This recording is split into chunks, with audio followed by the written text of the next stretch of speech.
Hello, my name is Steve Ernst, and welcome to the Wolverine Claws tutorial, the much requested Wolverine Claws tutorial.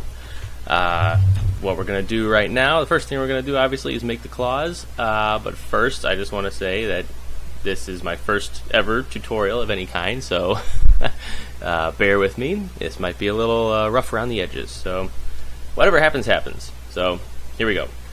We're actually not going to delete the default cube. The first thing I'm going to do is open up a background image, or two. So let's go down here, enable background images, add image, and I'm going to open an image that I found on Google. So let's see here, navigate to images, reference images. Okay, so I got these two images, this one for the top view, this one for the side view. So we're just going to use those. First thing I'll do is this one here. And let's see, we'll change that to the top view. We'll hit 7 and 5 to go into orthographic view so we can see it. And we're going to have to center this up a little bit. So let's scoot it over on the X. Actually, that's pretty perfect, so we'll leave that where it is. Alright, we need another image for the, I guess it's the right side. So I'll open another one, navigate back to it. It's this one here. Okay, so hit 3 and get into the right view, and there it is. So next thing we gotta do is make sure they're lined up properly. So what I like to do is take this default cube, scale it along the Y till it pretty much encompasses the entire thing from end to end. And we'll just drag that on the Y back a little bit. And that looks perfect. And you can see here this one needs to be scaled up considerably. So let's see here, size. Make it to where it just fits the box, the bounding box that we have created here. It's a little bit longer, so let's bring it down a bit on the Y. I was holding shift, by the way, to scale it in smaller increments. That looks about right. It's a little off down here, isn't it? So maybe you'll hold shift and drag it down a little bit. And then we'll scale it up just a little bit. This doesn't have to be exact, but you know. Actually, let's scale it down. Okay, that looks good. Alright, so we don't need that window anymore. So 3 side view and 7 top view. Okay, very good. Alright, so the first thing I'm going to do in modeling this claw, we're just going to model the one and then we're going to duplicate it, obviously, because they're all the same. So I'm actually going to use a mirror modifier. So Control R to make a loop cut, right click, or left click. Actually, I'm not really sure what it is. I'm using slightly different controls. I like to select with left mouse button instead of right. So I have that set up a little bit differently than what you might have. And I can see that it's not exactly in the center of the scene anymore, the image. So let's just fix that again. Let's scoot it over a little bit on the X-axis until it's pretty dead center. It looks like it's up. Now we can fix it a little bit more. Nope. Holding shift again just to get a little. There we go. Alright. That's better. Okay, so now that we've got this here, hit A to deselect everything, B to draw a box around these things and delete them. Delete the vertices. And now add a mirror modifier. And that's perfect. Turn on clipping. And now we just have to edit one side. So that's what we're going to do. Hit A, scale it on the X, just bring the whole thing in. I don't know why that's being so difficult, but we'll get it. So now we have just a real flat plane of sorts. Okay, so we'll scale this on the Z and bring it up a little bit, just so that it's sort of right. Okay, now we're going to get into the actual vertex tweaking. You notice how I said vertex? It always annoys me when people say vertice. I don't know if that annoys anybody else, but it annoys me, so I'm not going to say it. Add in a loop cut here for this spot, and get this here. It's a lot of pushing and pulling of vertices, so I apologize if it gets tedious. But this is kind of what you gotta do. We're just gonna slowly define the areas that we want to add the detail to.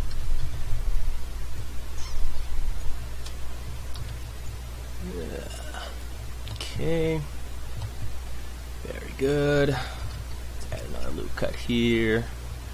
Bring this up. Okay. Just slowly bringing in more detail. This may not be the best way to model something. I'm not exactly an expert modeler, but you know, this works for what we need. Okay, let's add another loop cut here. Get this a little bit smoother. And another one here.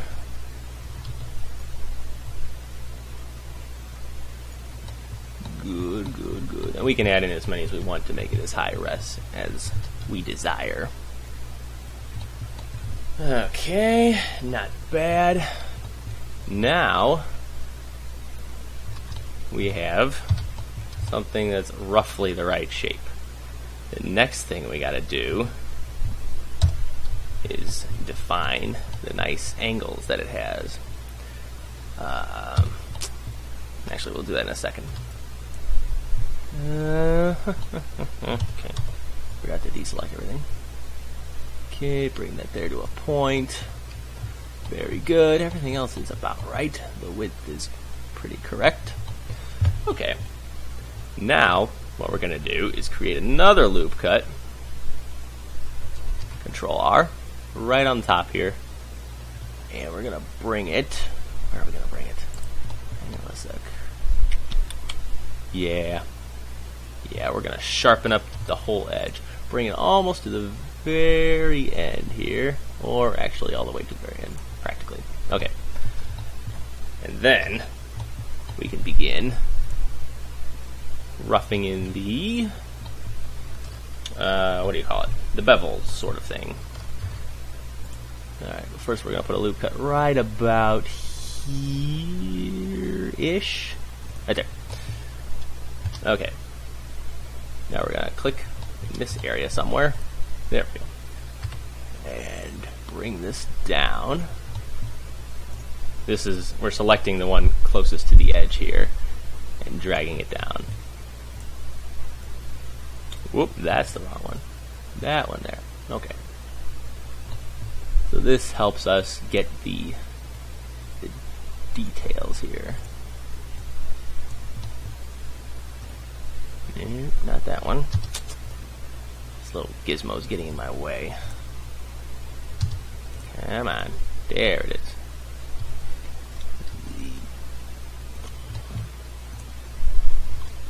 I like the little gizmo sometimes.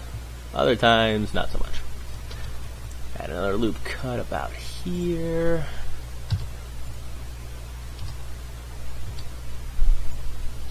Okay. So that's pretty good. Alright, now to bring out that detail, we're going to sharpen this up. This as well. We're going to drag that in along the x-axis to right about like that.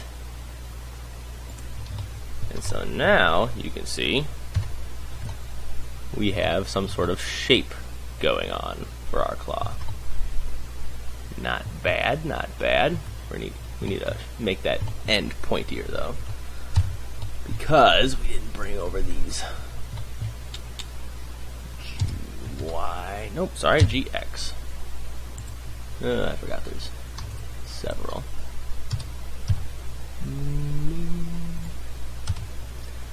Okay. Let's just scale this down. Round about like that. Okay. Very good, very good. Okay, I want to add in a few more loop cuts just to refine the shape a bit more. What I'm going to do, drag all these up just a bit. Okay. GZ. Okay, I'm going to add another loop cut here. And I'll turn this on now that we're not selecting those individual points. Okay, very good, very good. Okay, we're going to need to adjust the bottom here. So as you can see, this is where it gets a bit tedious, but it all pays off in the end. Let's add another loop cut here. Drag that here, make it a little bit smoother. Okay, beautiful. Now, what we can do is we can add a subdivision surface to this. Where is it at? Subdivision surface. Here we go. And you can see, well, let's turn on, it's got edit mode, go into smooth, and 2, I guess. That's fairly standard. And you can see that smooths it a little too much. So what we're going to do, okay, well, a lot too much, let's be honest, is we can add in some loop cuts and sharpen up the bevel here. And let's see how that looks. Not bad, not bad. Okay. Very good. Alright, now we're going to sharpen up these here. Control R, bring that up there. Control R, bring that up there a little bit. Keep it a bit rounded though. And Control R here. It's looking fairly decent. Let's see what it looks like from the top view. Alright. Let's see. Let's turn this off real quick so we can. It's looking about right. Matches up pretty good with our reference image. Awesome. So you can see it catches the light nicely. And that'll do pretty well for a claw. So, that's the claw modeled. The next thing we're going to do is the motion tracking. And that's the interesting part. So, here we go into the video sequence editor. No, sorry, movie clip editor. I always get those two confused in my mind. And we're going to open our footage. For me, this is where my footage is. And I believe it was this one right here. I did a couple takes. This one proved to be the easiest to track.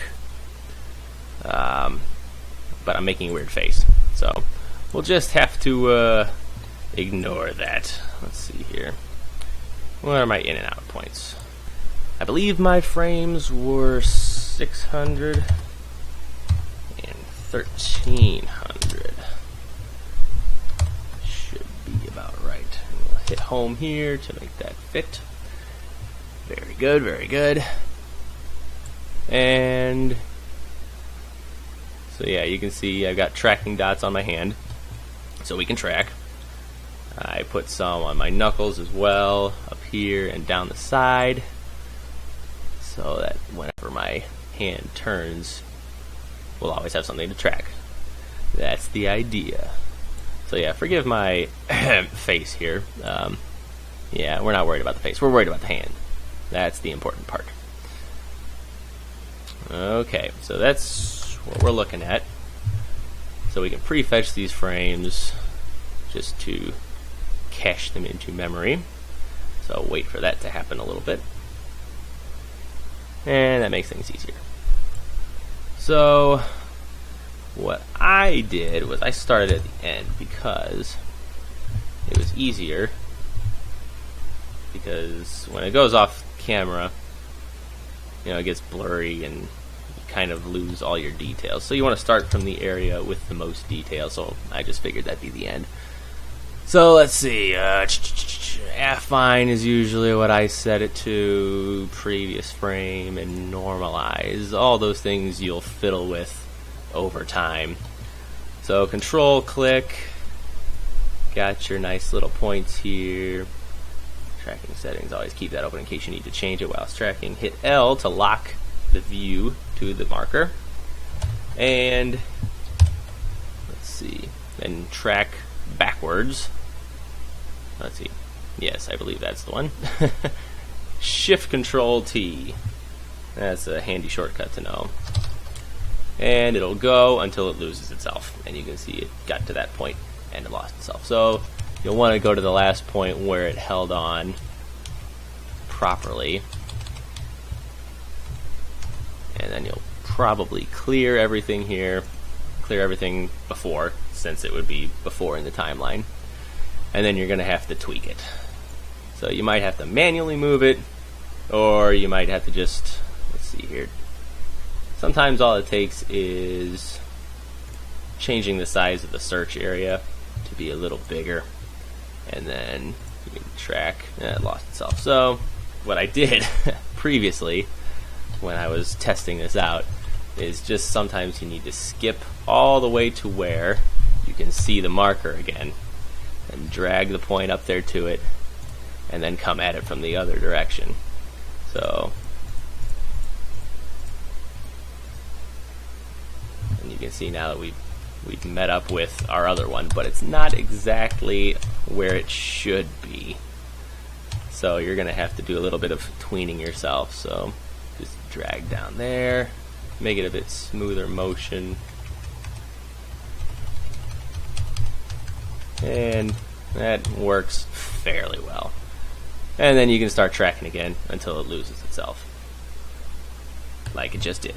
So you're going to kind of do this for every marker. It can be a bit tedious, but when it loses itself for good like that, you might just clear everything and then it'll be disabled, and then you can bring it back into play once you can see it properly. And then just as before, approach it from the other direction, track forward until it loses itself, and that gives you as much information as you possibly can get from one marker. So this is going to be the most time consuming part of the process. You're going to do this for every point you can to get the best track possible. And then you're going to go into the Solve tab. You're going to set up your keyframes, and that's a very crucial part. If you track all your markers and you think they're all properly tracked and you're getting a terrible solve, you probably need to change your keyframes.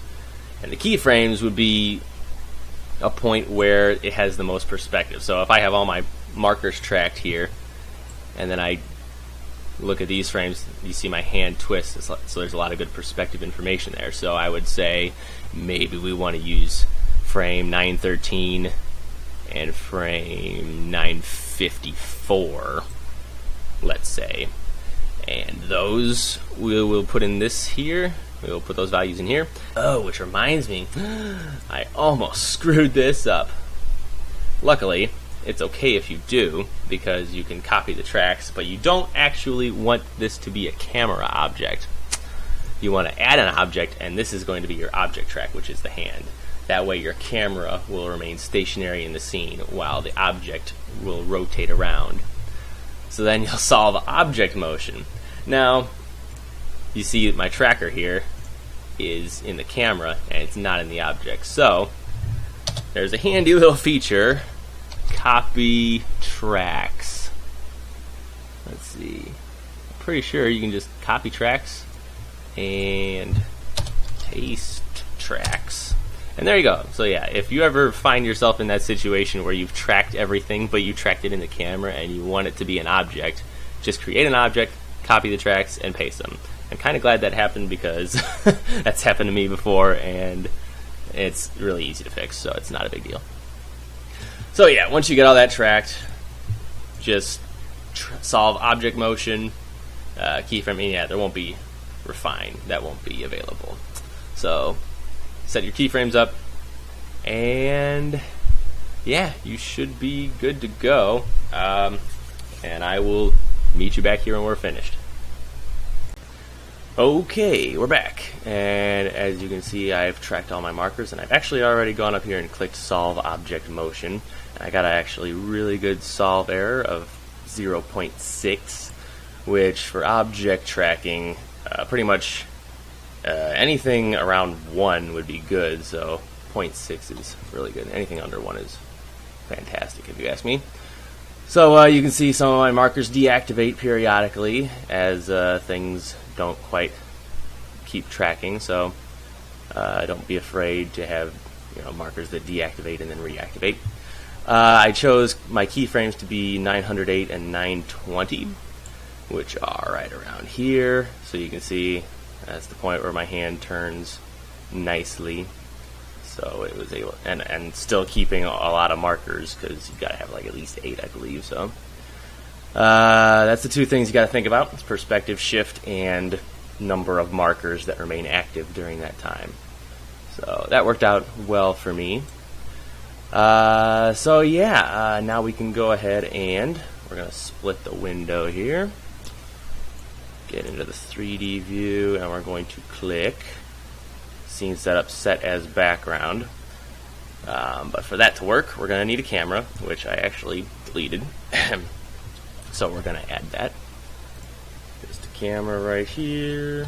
Seems to be facing forward, which is interesting. Alright, so if we get into camera view, you can see that it is set as our background. I don't think I actually clicked that button. Oh, that's weird. Well, anyway, so when you click that button, it'll happen. And then you should see that it's down here. Very good. Okay, the thing is, I'm actually going to, well, that's interesting, this is the right view. Alright, so I'm actually going to rotate this 90 degrees to face the front. We're going to drag that back a bit. Okay, what happened to... Okay, there we go. There's our claw. So, what I'm actually going to do is I'm going to move this claw down to here. We're going to be duplicating that and have that one as our backup. The others will be linked to it, so if we change the geometry or whatever, it'll be fine. Speaking of changing the geometry, I actually did change the geometry while the recording was paused. I changed the top of it to be more sharp, because I like that look a little better.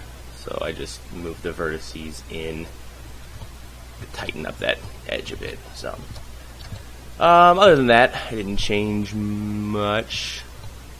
Yeah. So that'll do. Now what we gotta do is set it up so that the tracking actually applies to something. So we're gonna come over here to Add Object Constraint and click Camera Solver. So what you should see at this point is if you go into the camera view, you should see that we have the markers that move accordingly. Isn't that great? So the problem is, when you first do this, you may notice that your tracking points here are really tiny, so we're going to have to mess with this scale setting. So let's bring that out to a nice distance away from the camera as we see fit. Let's see, so that's about that. I currently have my scene set up to Imperial, so that might change some settings for you. About like that, I guess, should work fine. Maybe a little bit further out. Alright. And the tracking points are still really tiny, so if we hit N and bring up the Properties panel, we can scroll down to the Motion Tracking tab and change this setting down here. Scroll that up just to make them bigger. And that should do nicely. Great.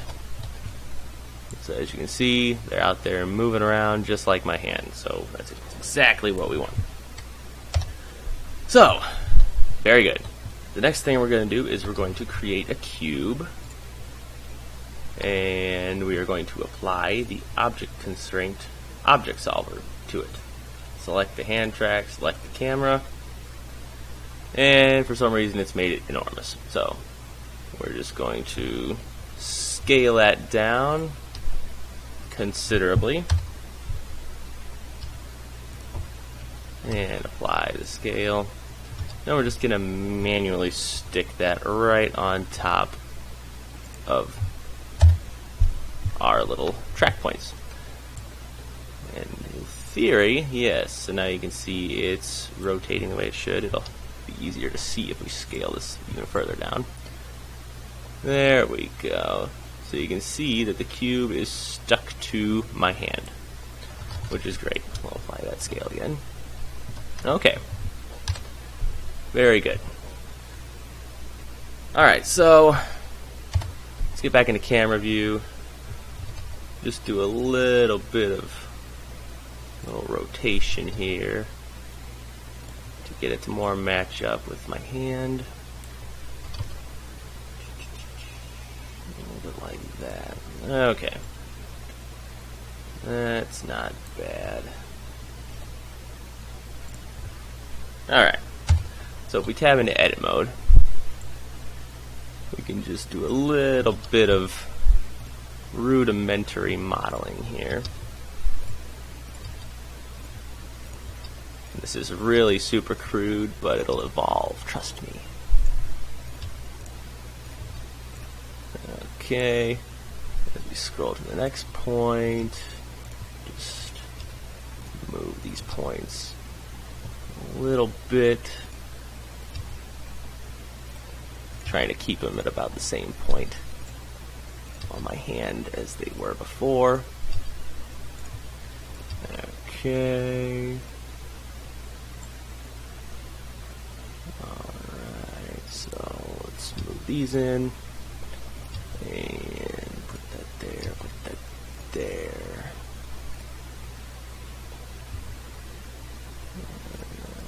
Put that there. Just kind of dialing in the shape over time.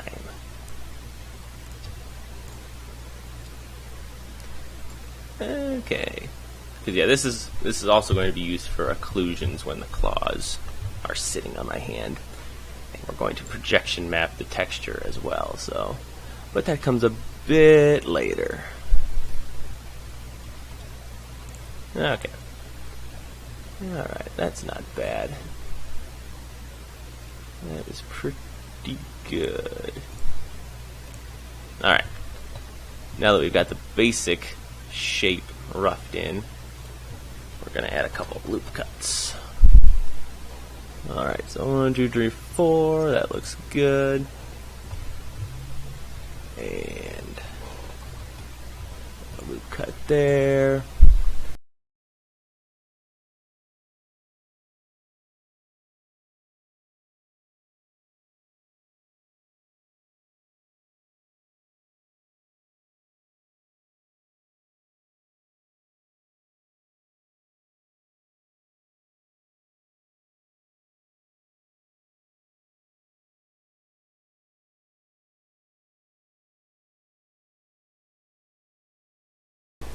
Alright, now that that's done, we can actually probably close this window up. Don't think we need that anymore. Alright, so there's our rudimentary hand model. Now we can apply the motion to some claws. Sounds good, right? I thought you'd like that. Alright, so here's our claw. And the first thing we're going to do is apply the mirror modifier, because we're going to go into edit mode here,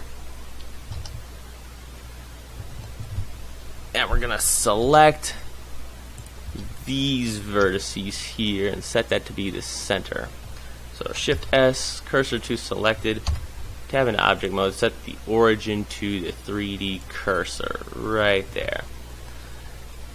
Perfect. Okay, so now we're going to duplicate it by hitting Alt D, and this will just create a linked copy of it. So if we change the geometry on the main claw here, the main modeling claw, it will change in all three of our claws, just in case we ever want to change anything. So right click, move this new claw to layer 1.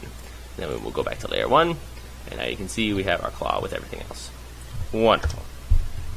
So we're going to reposition this somewhere like that. Let's rotate this to be facing up.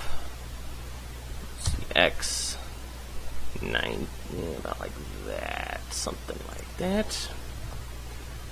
G. Alright. Good. Now we can scale this up to be more claw sized. Excellent. GZZ to bring it out a bit.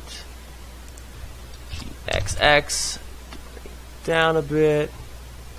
Rotate. ZZ. Something like that. Okay. QZZ. GYY. Rotate. XX. Ah, yes, that's good. Alright. Good, good, good, good. Let's see what that looks like scale-wise. That's a pretty good scale.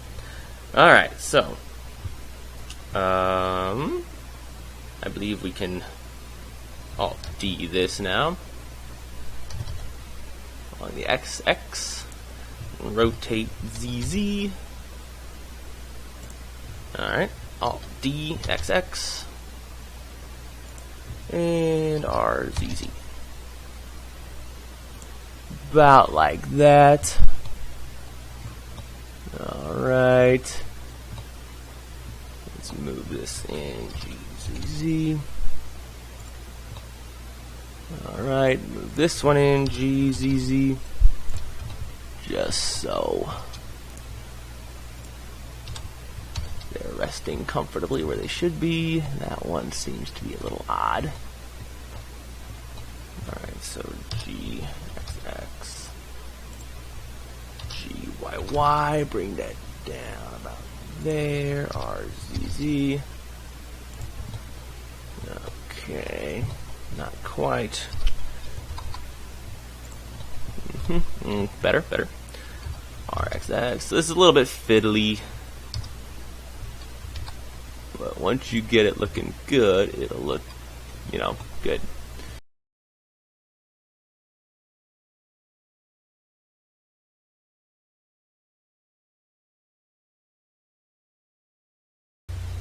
Alright, so I finished tweaking the hand model.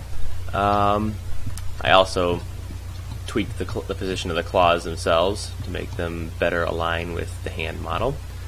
So one thing that might help when you're doing that, just as a FYI, is you'll notice that you'll have this little button here on your subsurf modifier for the hand that says adjust edit cage to modify a result, which basically means, you know, this is the actual mesh, but you can see that it's different from what you get after the subsurface applied. So if you check this, then you can just grab the vertices and tweak them, and you'll see what the subsurf's doing, and it helps when you're tweaking little things like that. So just a little tip that I used and worked out pretty well. One thing I'm going to do though is you can see that the claw is kind of poking through because this back end is too long, so I'm just going to fix that before we go any further here. So here on the one that we duplicated, I'm going to, let's see here, I'm going to activate this and make sure everything's deselected, and I'm just going to select this and bring it in on the y-axis a little bit like that. Okay, and that should fix all of our problems. Very good. Okay, so that'll work. And as you can see, we've got a pretty decent result now. Wonderful. I also tweaked the scale of the claws slightly, just to make them a little bigger. So, okay, the next thing we're going to do is we're going to project the footage onto the hand. While the recording was paused, I also increased the opacity of the background image down here, just by adjusting the opacity. In case you weren't aware that you could do that. Alright, so what we're going to do here is, on the hand model, we're going to find the modifier that says UV project. There it is. So basically we're just going to use the same footage that we tracked to project onto this hand model. So Shift A, texture, image sequence, and we will click on the footage that we used. And if we select movie, that should be what we need. So 1300 frames, start frame 1, auto refresh, and we're going to hook this up to a emission shader. So select emission shader, plug that into the color, plug that into the surface, and if we do rendered view, we do not see anything because we haven't selected it in the modifier yet. So selecting the movie footage, let's refresh the view here, and we still see nothing. Why is that? Because the offset is 2000. Set that to 0 and see what happens. Aha! So now we're starting to see something. Very interesting. So as we scroll through the footage, you can see that we're seeing something, but it's not exactly accurate.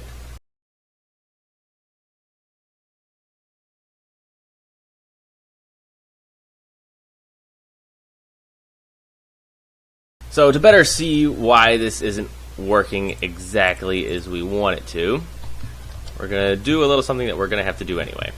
We're going to import images as planes. This is basically, we're just going to put a background of the footage behind the model so that the claws will have something nice to reflect, which we'll add a couple more things later, but for starters, that's what we're going to go with.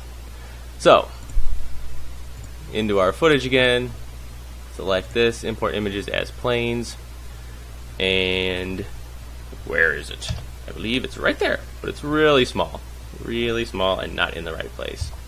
So, first thing we're going to do is we're going to scale it up considerably, and then we're going to rotate it on the x-axis -90 degrees, getting into the camera view.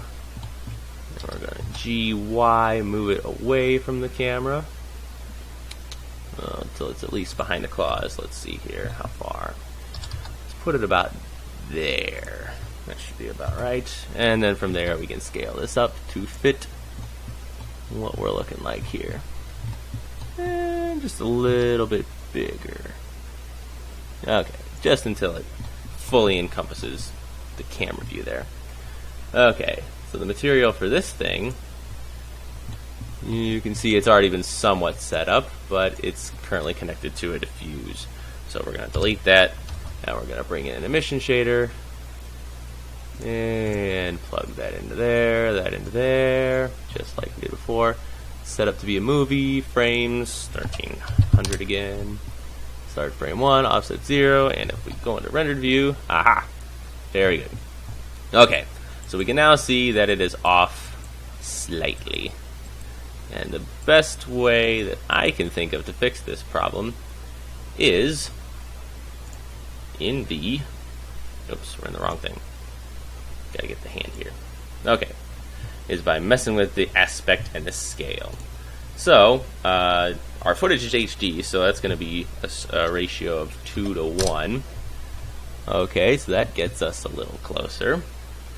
I'm going to leave the scale X the same, and the scale Y will be 1.13. I know this because I messed with these values before, and that worked. So, as you can see, Much better. It's invisible now. But you can see it's casting light on our claws, which is exactly what we want. It's an emission shader after all, so it's casting light. That's also going to be reflection later, once we set up the claws materials. So now we've got everything looking the way we want it, and it's moving along with everything. It's perfectly projected. Fabulous. Just exactly what we want. Alright. Okay, so before we go any further here, I want to do a little bit of cleanup work just to make things look a little bit better, and so it's easier to see what we're doing. First and foremost, I want to change the size of these little tracking point markers here. So by hitting N, we can bring up this panel here, whatever the heck it's called, and we can go into the motion tracking tab. And we can change the size of the plane axes just by dragging this down. And about right there. That just gives it a nice small size so we can still see them, and we can see that they're on the points, but they're not in our way, which is great. So that takes care of that. Next thing we're going to do is we are going to make this plane here, this background plane. First of all, we're going to actually rename this background plane. Well, that's a proper name. But what we will do is change the name of this hand model, which is currently just cube. So we're going to select that, hit enter, and name it hand. Sorry, we'll double click it, and then we'll type in hand. There. So now that's easier to find if we need to find it. What do we got here? Is this, no, that's not named. So we got here. It's all in there. Okay. This is just a little bit of cleanup work. Okay, so this one here we'll call middle claw. Actually, we will call it claw middle, just so that it's organized by the word claw. Claw left, I guess, as the camera's looking at it. And claw right. Okay, so that just gives it a little bit more organization. And this plane here, we are going to go into the object settings and change the maximum draw type to wire.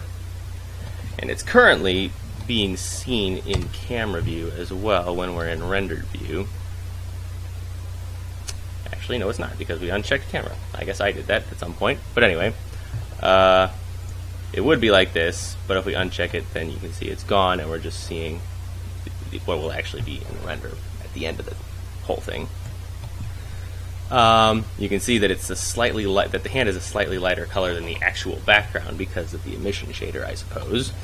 But that's not a problem because, for the most part, we're not going to be seeing the hand in the final render.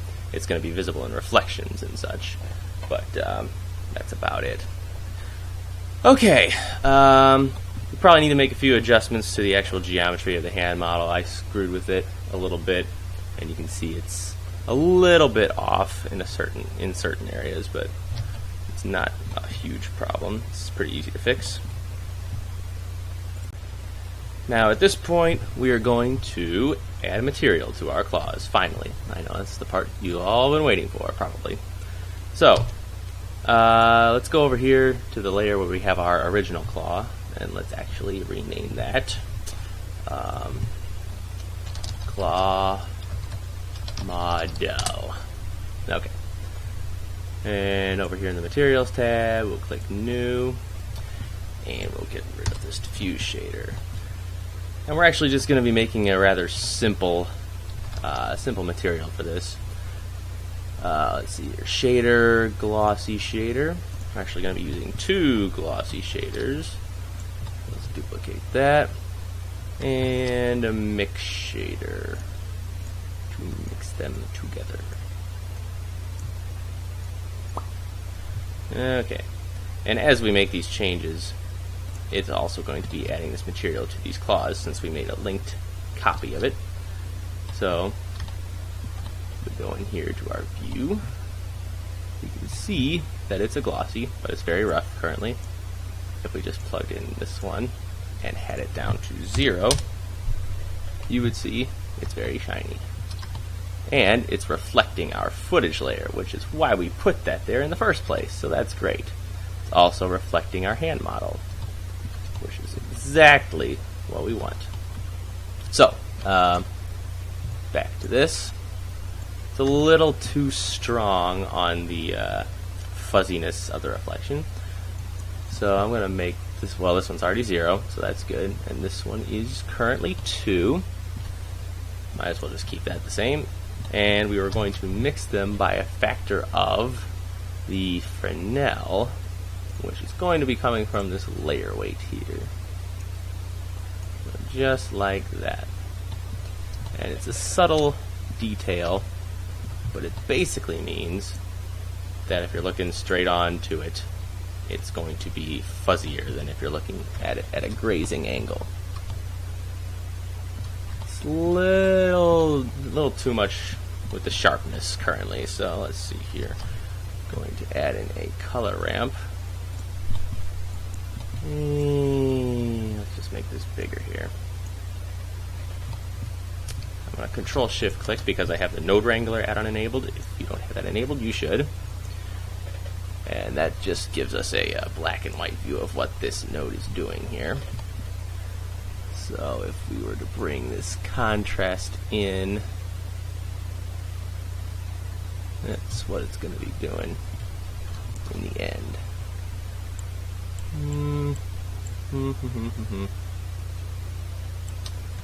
So, not too sure about this. Oh, you know what? I think I've got these reversed. Yeah, because we want it to be mostly fuzzy, but then as you get to this angle, it gets a little sharper. I hit Control-X to delete that, by the way, so it keeps this noodle intact. Okay, so let's see. Let's make this not quite so sharp. 0.15, I think. Or not quite so fuzzy, rather. So at this angle, it can be 0.1. Okay. What I actually want to do is add a little bit of color to these. So I'm just going to put in a, come on now, RGB, there it is. We're going to plug this into both of these. I hit Shift and drag to create a new node here, just for organization. It probably wasn't necessary since we're just doing these two, but whatever, who cares. Let's add a tinge of blue to this, because if you look at Wolverine's claws, they're usually kind of cold looking, like a cold steel. So we'll put a little bit of blue in there. Alright, so it's a little dark, probably because we don't have an environment map set up. But I do have an environment map, so I'm going to go ahead and do that right now so we can more accurately see what these claws are looking like. Okay, so we need a background, we need an image texture, or rather an environment texture, excuse me. Now I will open images. I believe it is in here. One of these.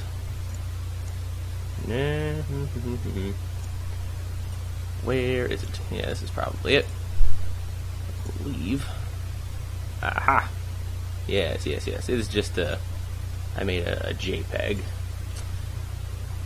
which, you know, is not really ideal if you want it to be lighting things. I'll probably have to actually recreate the light source myself, or the light sources for the most part.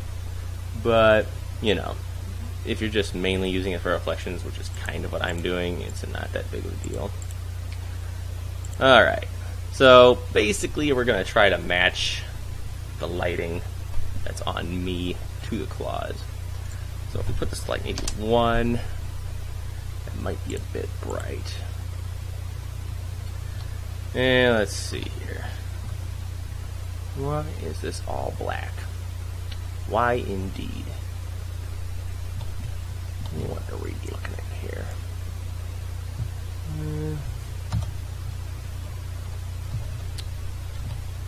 We should be seeing the background.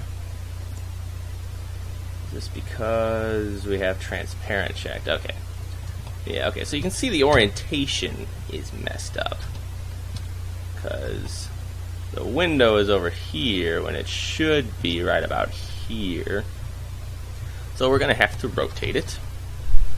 Let's see. Where is that texture coordinates? Okay, generate, and where is that other one? Vector mapping. There it is. This comes more naturally to me when I don't have to talk about it as I'm doing it.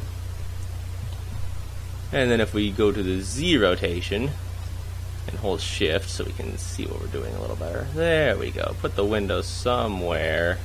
Whoa. Somewhere about there. Let's go to 55. Let's go to 65. I don't really want to see it in the camera view though because it's just off screen, so maybe just 50 or 45. Okay. Okay, now if we go to transparent, yeah, let's move it a little bit more.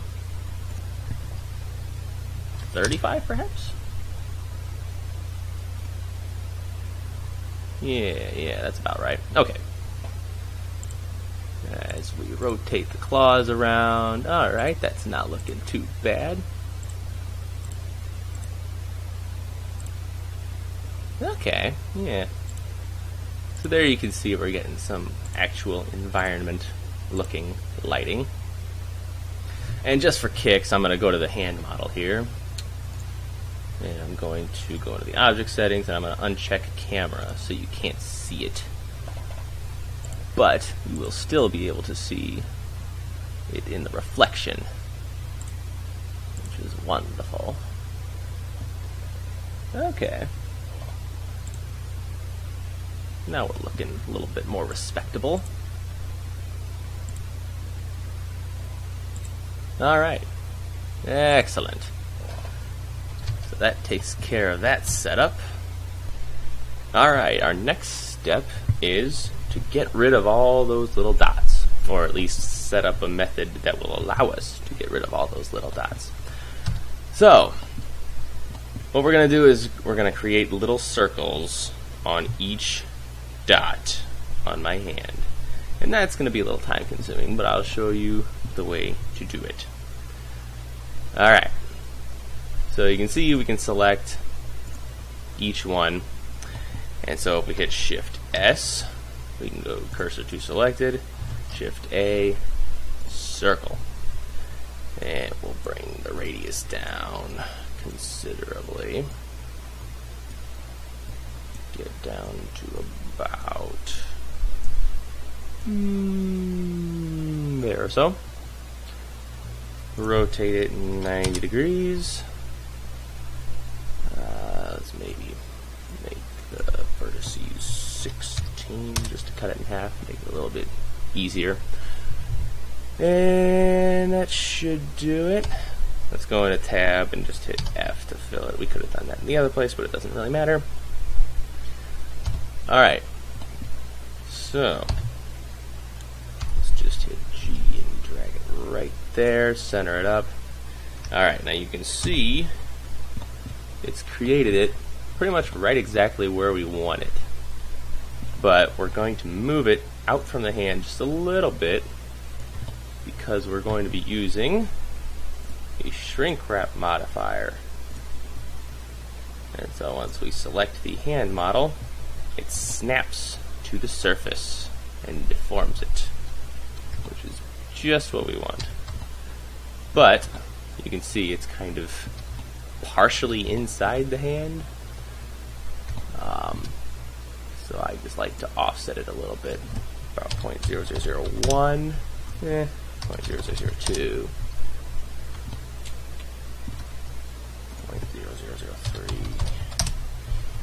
0.0003,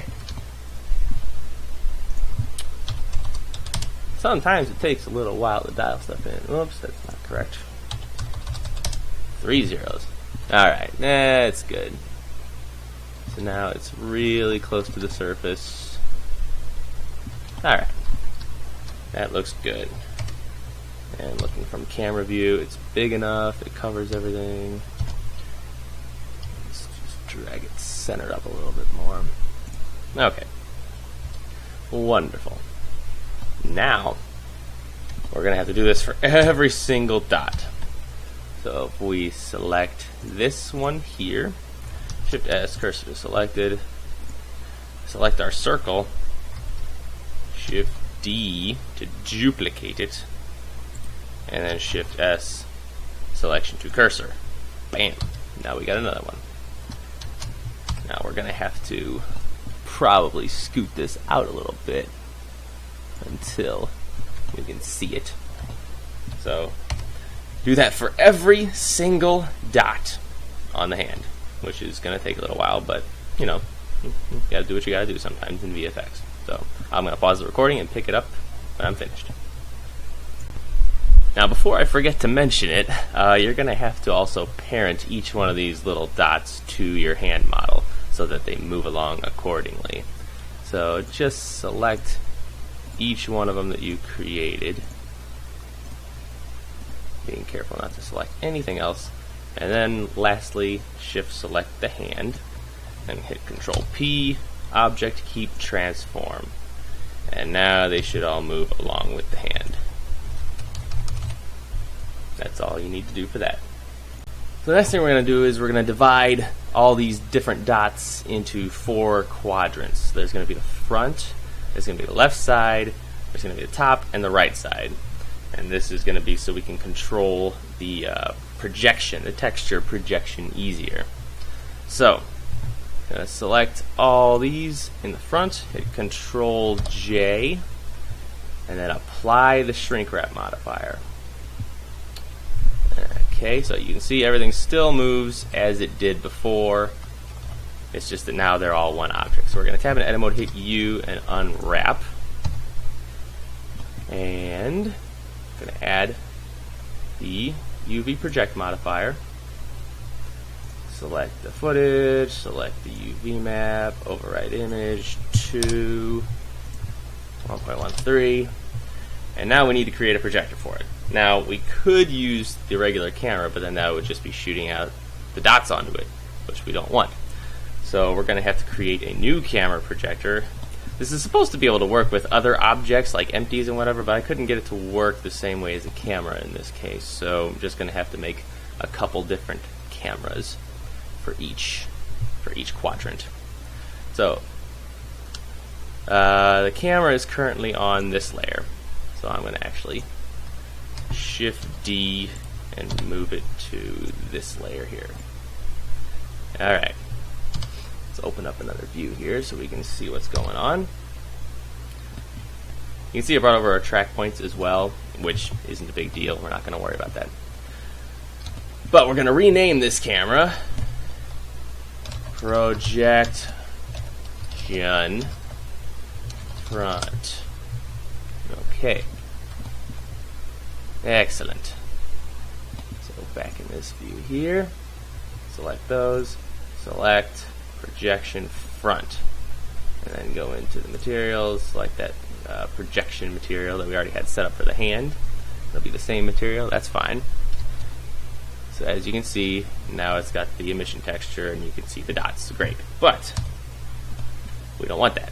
So we're going to have to move this camera a little bit so we can get different parts of the image. Sort of like a clone, but with live moving footage.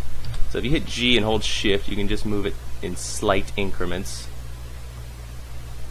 And you can see that we're shifting the dots so that they are gone. Okay, something about like that ought to do. So as you scroll through, you can see they're moving and they have skin on them, which is not dots. Great. That's what we want to see. and we're going to actually have to render this out and bring it into After Effects to do a little color correction and whatnot. You might be able to do that in Blender, but I'm more comfortable in After Effects with things of that nature, so that's what we're going to do. Okay, great. So, next thing we're going to do is we're going to get into an angle where you can see the most of the side quadrant here. Let's see. Looks to be about here. That's pretty good. Okay, so this is the front. Let's get the left side here. Okay. I'm going to Control J that, join them all together. Apply that. Cabinet edit mode, hit U, unwrap. Great.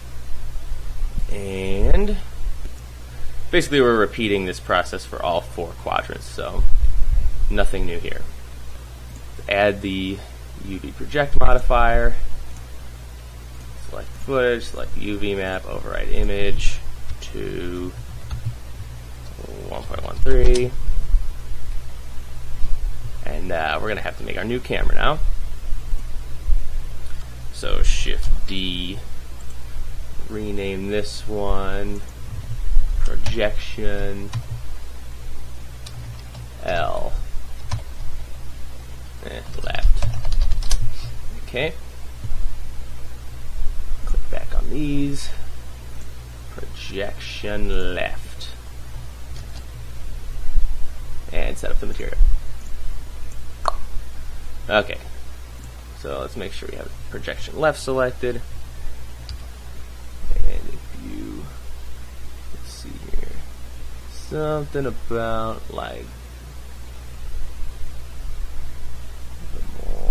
okay, a little bit more to the left. Okay, that looks good to me.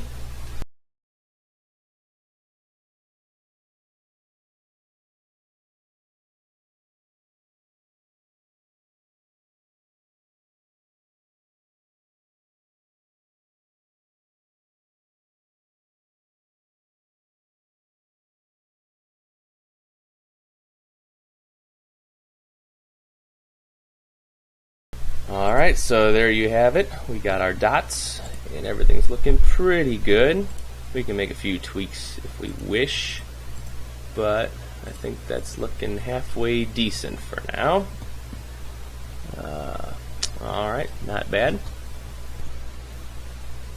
Now we're going to tweak the material so that when we render all those dots by themselves, you won't be able to see those back there when we don't want to, because you can see they're showing up now. So what we're going to do is go into the material settings for the dots. Anyone, it doesn't really matter, they got linked materials. We're going to do a mix shader and a transparent shader. Plug that into the bottom.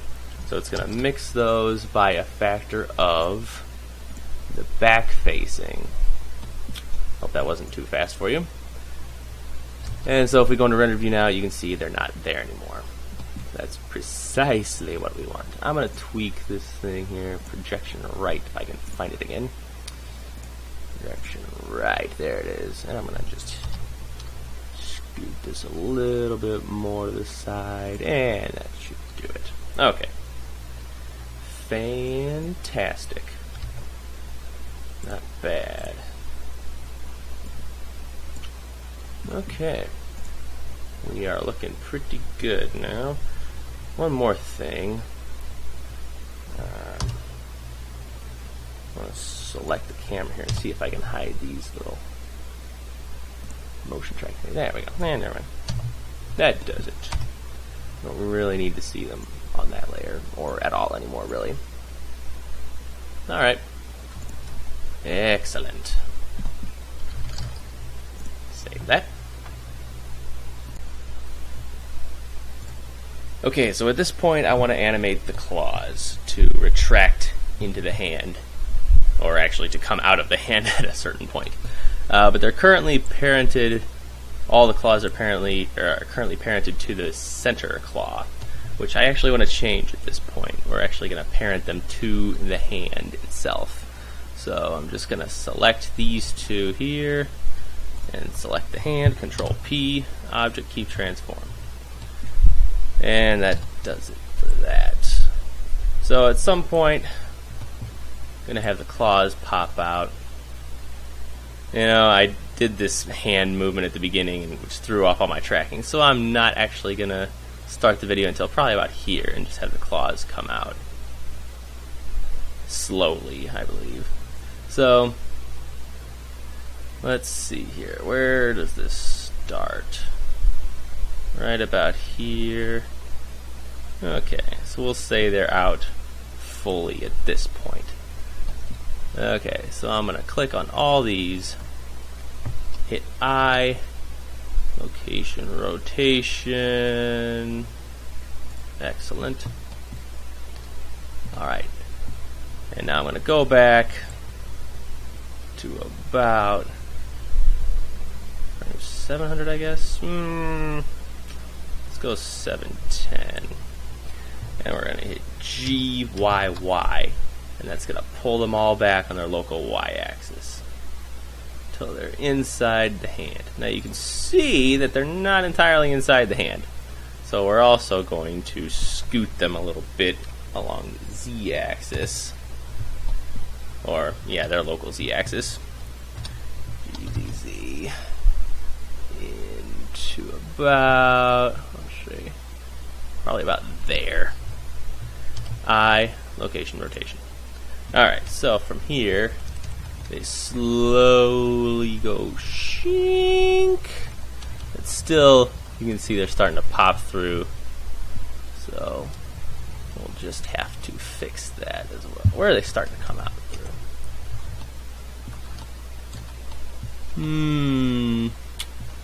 Not so good there. So we might have to also add a little rotation into that.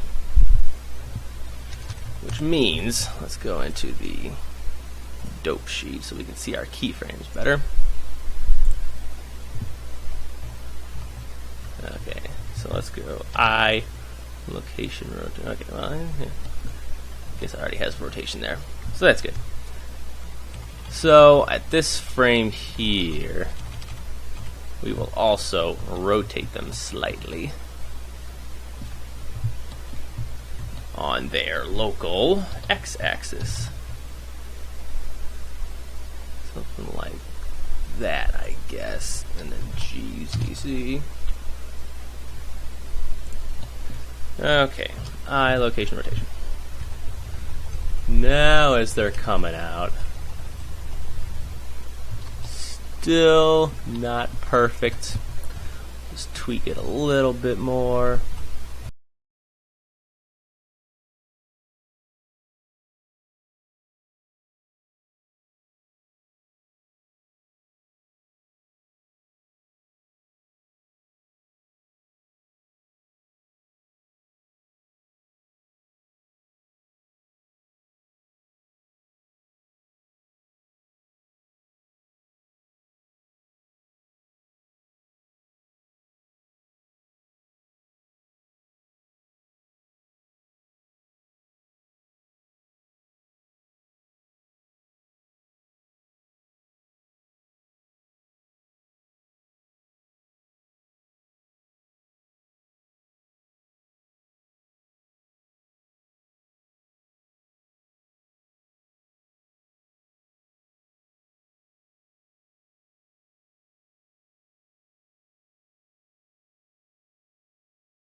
Okay, we're gonna call that good. That seems to get the job done fairly well. So now we have our animated claws, which is just fantastic. Let's go back to the timeline. Okay. Next thing we're going to do is we're going to take the hand model here. We're going to move that to layer 3 because that's going to be its own render layer that we're going to use for a couple different things. The next thing I want to do is actually make this visible to the camera again because it needs to be visible in order to use it as a mask layer for the claws, so that when the claws go inside the hand, it cuts off the claws, so you won't be able to see them. So that's good. The next thing I want to do is actually adjust our environment map because, as you can see right now, if I go into rendered view here, you can see that that's the background colors, which is drastically different from, you know, the actual plate background colors. So I'm going to adjust that with a little bit of curves adjustment. So color, RGB curves. Let's get a little bit more space here. Whoop. A little bit more space. Okay. So clearly we need more red and more green, I would say. A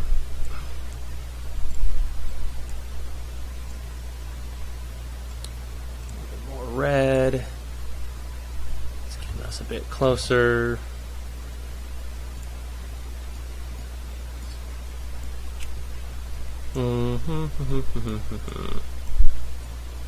Not quite that much.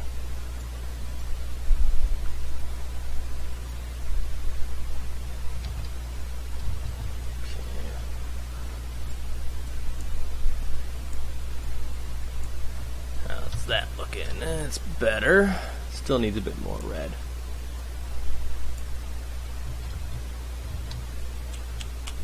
Yeah, it's a bit fiddly process, but you know, with a bit of tweaking, you can get it somewhat close.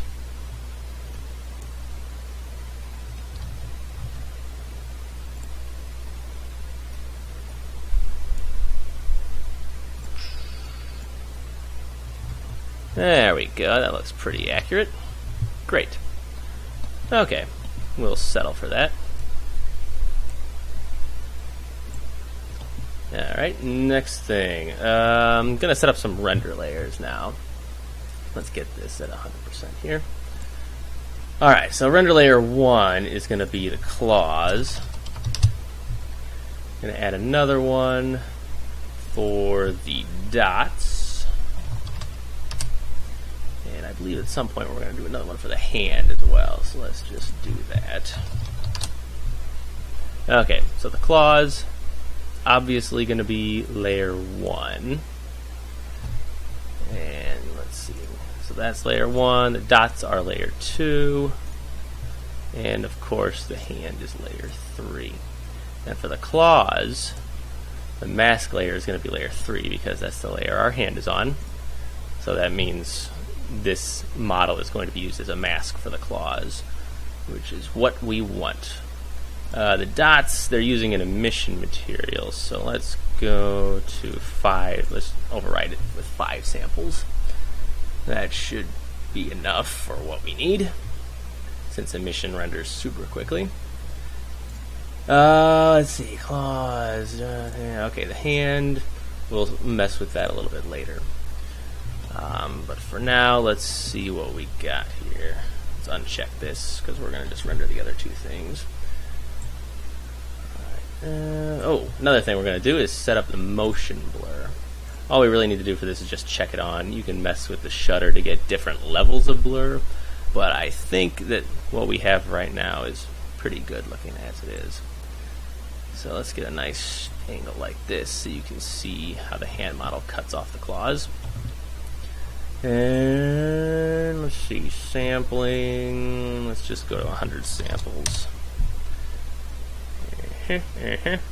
Okay, and we're gonna need to do some compositing here, but first let's just hit F12 and render something out.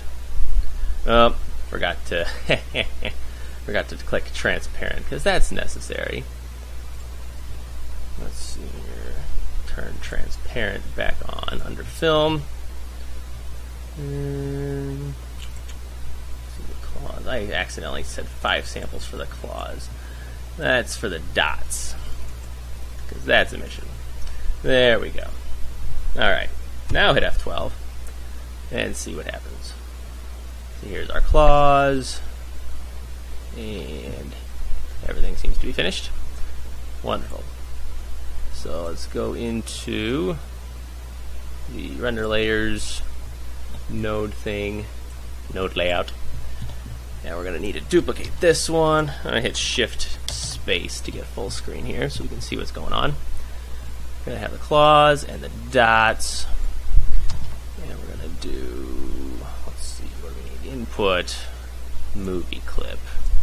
This is obviously our footage. And let's see, need to color alpha over. Another one of those. Okay, so this image goes over this, the dots image, and they all go over this image.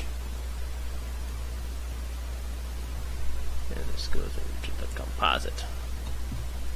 I'm not really sure if that actually rendered anything on the dots render layer, which is interesting. I didn't see it render anyway. Let's just make sure it's set up 5 samples. That's the dots. Okay. I think I know why, because we didn't have everything selected. We actually don't need to have that selected.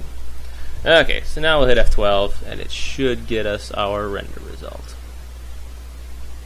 We got the claws, we got the dots, and we got the hand. Okay. And for whatever reason, it didn't alpha over our footage. Okay, well, part of the problem is I'm doing this backwards, like an idiot. Yeah. Everybody knows. I'm sure people were yelling at me. I'm sorry, my brain is just a little off at the moment. Okay. Great. So, now if you go to the UV image editor and click on the render result, or rather the viewer node, you should be able to see what we got. So this is looking fairly decent. You can see that the hand model is occluding the claws like it should be, which is great. So the next thing I would like to do, let's go back into the node editor for this one.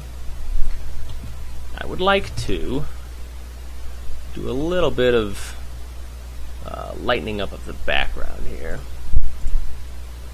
just to bump up the blue shadows maybe.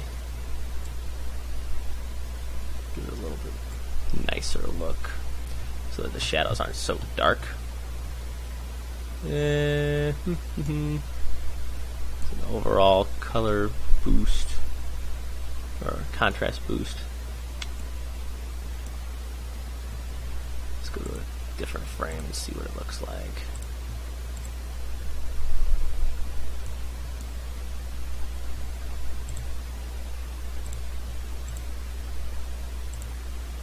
Alright. Looking pretty good so far.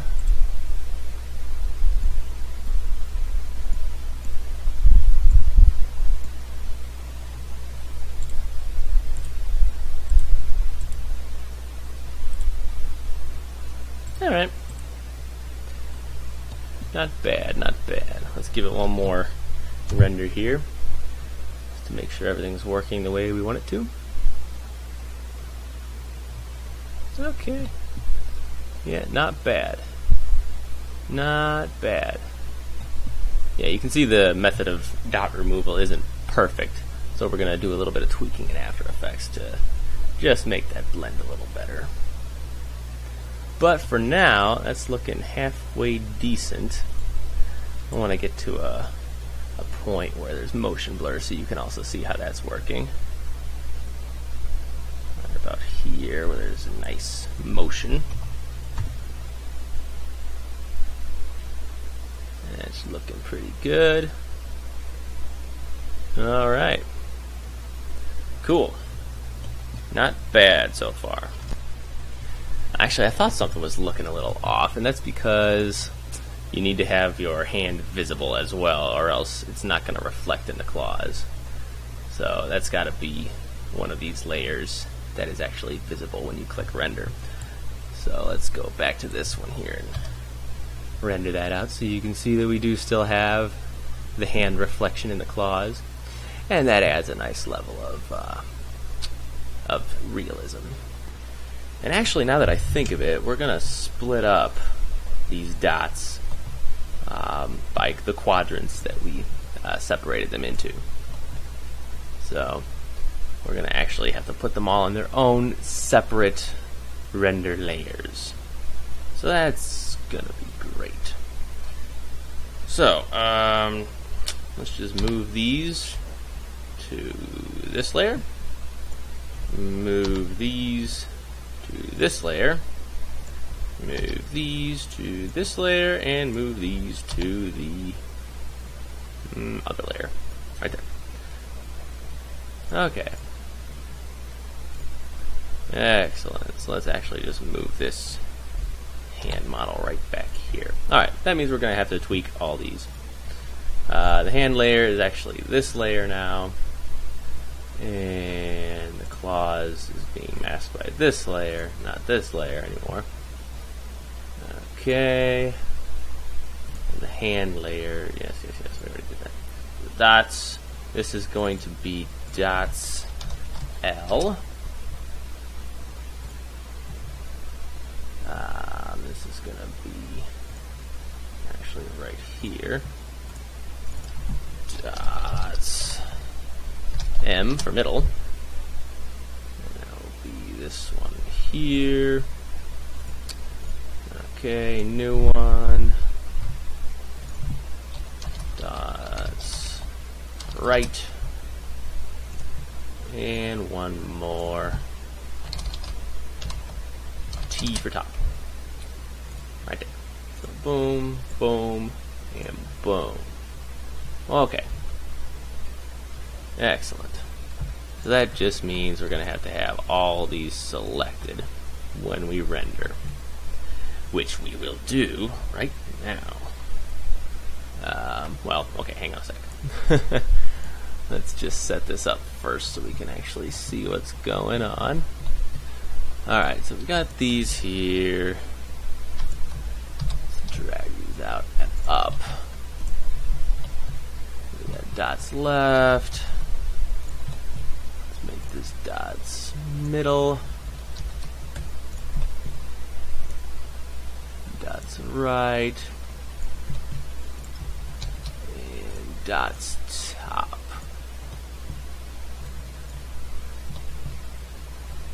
Okay.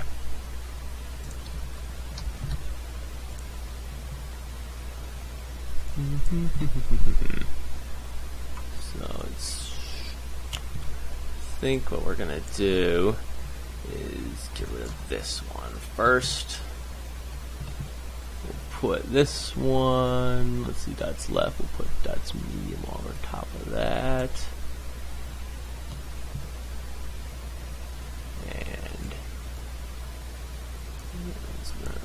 that's middle, not dots medium. Okay, scoot these over. Whoops.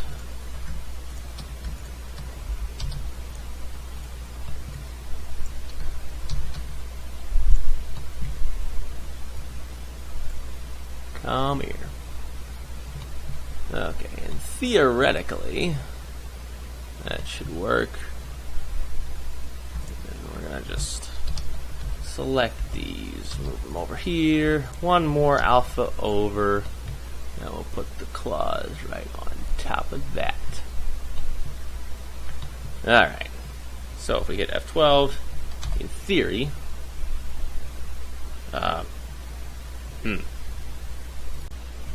okay, so my Blender file crashed, so I had to do all that over again. And one thing I did was I changed the samples on all these new render layers to be 5, just like the original one. So hopefully, when we hit render again, that won't destroy things. Okay, so here we got the claws. We got the one dots, the other dots, and the other dots. Cool. that looks pretty good to me. Awesome. So now that we have all those separated, we can tweak them separately in After Effects, which is good. Very good. Just in case we need to. You never know. It's good to have that capability. Okay, so I've made some changes, and I think I'm about ready to render, but before I do, I'm going to walk you through the changes that I made so you can understand what's going on. First of all, obviously you can see I have this rather crude forearm model. That's to occlude the claws as they're coming out of the hand. It's not actually going to be rendered, it's just going to be used to occlude the claws in the same way that the hand model does. I'm just going to turn on my layers so you can see what's on every layer. First off, this layer we got the claws and only the claws, and the render layer over here is just that. Mask layer is layer 2, which is the hand and the forearm, so that when the claws go in, you won't be able to see them in the render. Not much else going on with that render layer. Layer 2 here is just that, and we have a couple render layers set up for that. I think we have the hand render layer here. 5 samples of that, because we're going to use that for other things later on in the compositing. I think that's all I did there. Yeah, I just made that 5 samples because the part we care about is the emission material, which doesn't need that many samples. So that's good. Layer 3 here. This layer is the background. I went ahead and moved the this thing here, the background plane that has the footage on it for the reflection. I just moved that to its own layer because it was messing with another layer that I'm going to get to in a minute, so I didn't want to include that in the calculations for that layer. Alright, we got the dots left right here. 5 samples still because it's using the emission shader material, the projection. Same for all these here, nothing special going on there, but here is where I started to get a little bit more creative. I got this torso model, actually it was an entire human model from Manuel Bastoni's plugin, which is a fantastic plugin for creating characters, and I just needed it to collect, or to gather the shadows casted by the claws, which I also have a sun lamp going on here to cast shadows onto the torso model. And so I animated the torso a little bit to match my motion so that it would cast appropriately. So it's not super in-depth, just messed with the armature and added some keyframes because animation isn't really my strong suit, but it doesn't line up perfectly, but it just needed to get the point across. And in the render passes for this layer, this is the shadow layer. It includes, or excludes rather, the plane layer, and the hand layer and the forearm, because I didn't want that to cast shadows onto my arm or my torso, because that already does, because it was real. So I didn't want to include that to recast the shadows again. Yeah, I just wanted it to cast the shadows from the claws, which it does. So there's that layer, and then also I have another layer with the hand by itself. It's a duplicate of the hand model with the shadow catcher material, which, before I go any further, I want to talk about that. If you select the object and go into the object area here, go down under cycle settings, and when you see all these checkboxes, shadow catcher is an option, but that is only an option if you're downloading the daily builds. At this current time, this is version 2.78 is a daily build, so you're not going to see that in the official release of 2.78. I think they're waiting until version 2.8 to officially put that in, but I didn't want to wait for that, so I downloaded the daily build to have this option.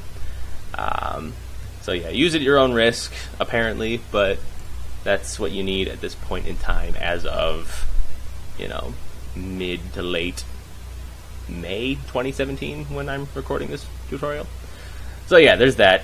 That's set up that way for the hand, for the shadow, for the torso and the arm, and for the hand as well. So the hand shadow here excludes everything except the claws, because this is so the claws would cast shadows onto the hand. So just ignore everything except for the claws layer. Let's see. That should be good. Actually, I think I also want to have it mask. Never mind. That should do. So yeah, that's all the render layers set up. Let's see here. Also, let's see here for the torso, I also had to set up the object index in order to get the alpha for it. Because if you just had the alpha selected in the compositing nodes, it was just the shadow itself, which I didn't want. I wanted the actual model itself, so I could use that later in After Effects, which we're going to be doing our compositing in. So now that I've gone over that, I'm just going to go to the node editor and show you my nodes setup here. Let's see. So I've got render layers. First one, I got the claws. I've got the shadow, which is the torso. Dots L, dots M, dots R, dots T. The hand, which also includes the forearm now, because I put those on the same layer. And the hand shadow. And yeah, we're not actually going to be using this compositing. This was just for previewing purposes, so you could see what was going on. Or so I could see what was going on, really. So, you know, just a bunch of alpha overs combining all those layers. And then the final composite. But we're not worrying about that. What we're actually doing is a bunch of file outputs. So if you go Shift A, output, file output, you can have it render to a file automatically as it's going. That's how you render out multiple passes simultaneously. And just don't worry about the background image here. I rendered a different frame, which I'll get to in a second. I also did some animation on the claws at the end to do the traditional Wolverine claw flip off at the end. But yeah, so a bunch of file outputs for each pass that I want to keep. So as you can see, I have the claws, just the image. Don't really need the alpha because it's rendering the alpha channel in the PNG image. So if I need to use that in After Effects, I can easily do that. The shadow, I've got the image plugged up to a file output, as well as the object index. And when you're using the object index down here, you're going to need to, let's see, let me go back in the 3D view here. You're going to need to set up the object index, or else it's not going to render anything out. So under the object tab again, pass index, make sure that's set to something other than 0, which is the default. So set it to 1. And yeah, then you'll be able to get the alpha channel by itself, which looks like, well, it would look like something if I had something saved up in the render. But anyway, let's see. So a bunch of file outputs for that. For the dots, I just had the image for all the dots there. Let's see. For the hand, I just had the alpha because that's all I need. I don't need the projection or anything, just the alpha. And the hand shadow is just the shadow, and that's all I needed, so just the image. And all these have their own separate folder locations that they're going to be rendering to. So, fairly straightforward. It's just something you got to keep in mind to set up for every pass that you actually want to keep. And then you're about ready to hit render. Ooh, but before I go, I did promise to talk about the claws animation at the end. So we will do that. Everything. Okay. So at the end, I just did another little simple claws animation to do that. So nothing crazy, just the same sort of animation as we did before on the claws, just excluding the middle claw, obviously. So there you go. So now we're about ready to render everything out, and I will meet you in After Effects.